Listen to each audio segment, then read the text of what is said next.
And as promised, we're right back. Dino tracks have been uncovered and restored in the Lone Star State. 6 News reporter Nicole Sheeran is live with us in studio now to tell us more about this incredible find. Nicole? I know, Chris, it's pretty incredible. And you know what they say, everything's bigger in Texas.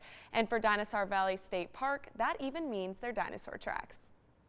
We were able to expose over 60 tracks in one single trackway that this dinosaur left behind.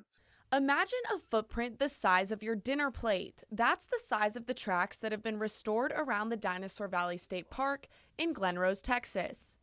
110 to 113 million years ago, when this was a shallow inland sea.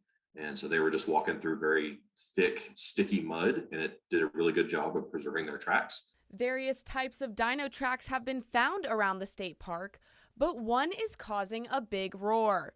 Around 40 volunteers were found preserving the prints from an Acrocanthosaurus dinosaur in the area of the Paluxy River.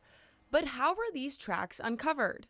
The river is kind of a double-edged sword. If there was no river, we would never have found tracks, because that's what has cut down through the layers of silt and limestone and sediment to expose the tracks. This long track, also called the Lone Star or Lone Ranger track, is said to be one of the longest in the world, with the best preserved footprints.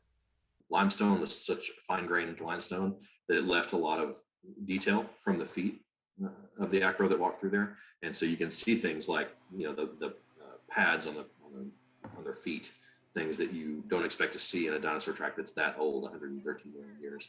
These tracks are more than dino prints in the dirt. They tell a story.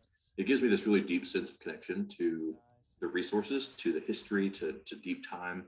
It's not some movie monster. It's not some creature that, you know, from fantasy. It is an animal that walked through this area, and it just makes it seem really real to me. The park did say with the recent rain, these tracks will likely be covered sooner rather than later.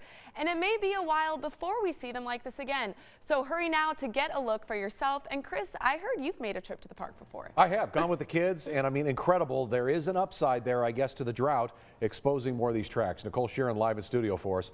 Pretty amazing story. Very cool.